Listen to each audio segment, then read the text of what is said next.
Congress leader Jagbir Singh ने कहा है कि बीजेपी ने वोट के खातिर आवाम को सुनहरे ख्वाब दिखाए। अब जब आवाम परेशान है, महंगाई की सख्त मार पड़ रही है, तो खामोश है। बीजेपी का ये दोहरा म्यार है। उस दिन तो आप इतनी वकालत कर रहे थे कि आपको अगर तेल 30-35 रुपए मिलेगा उसको वोट दोगे या 70-80 को दोगे। अब तो पेट्रोल का दाम 100 से ऊपर चल गया, आप बताओ किसको लोग वोट दें।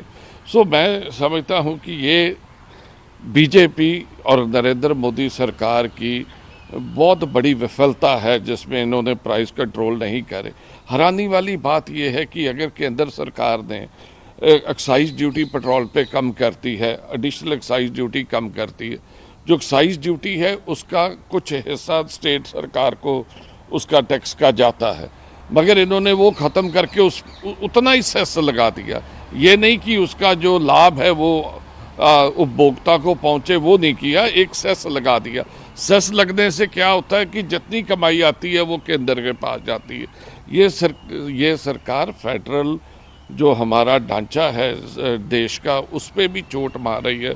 स्टेट के अधिकारों को, स्टेट के टैक्सों पे कब्जा कर रही है और इसके साथ ये देश को जो फेडरल स्ट्रक्चर है उसे ये टूटने के कगार पर ले आए।